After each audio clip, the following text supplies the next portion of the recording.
Sale un corridito, lo mandamos a esto que se llama El Rey de la Naturaleza. Sus amigos nuevos sicilianos, márquele con Pachapa.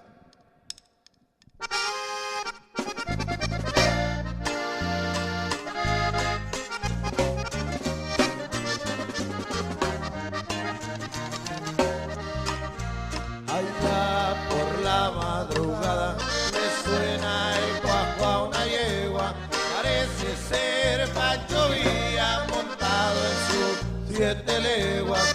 Ese viejo don Antonio al lado de su teniente, roto y algo chueco, que se pasó de valiente. El jinete muestra huellas de 1000 tropiezos y afán, durmió bajo las estrellas, pasó con los gavilanes y aún porta la elegancia, y aunque vive en la pobreza es hombre de palabra, rey de la naturaleza.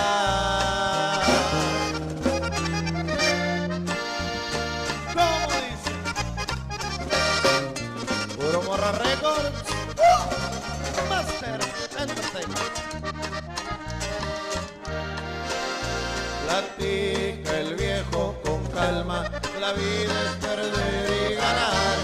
El único pobre del mundo es aquel que no supo amar.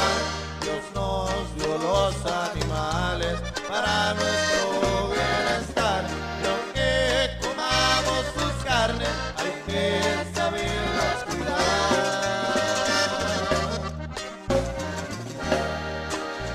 Troteando por un sendero viejo sentado bien en la acera, sombrero gacho arriscado, concentración de aguililla, va en busca de un árbol seco del cual poder hacer leña donde al verse comparado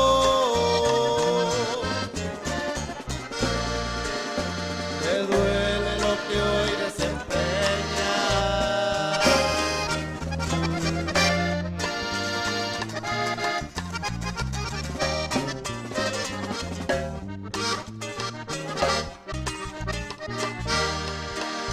Siempre labró con empeño, agastar o enterrar esquinero, lo hizo al estilo quineño de todos sus compañeros. Fueron pasando los años, hoy la sede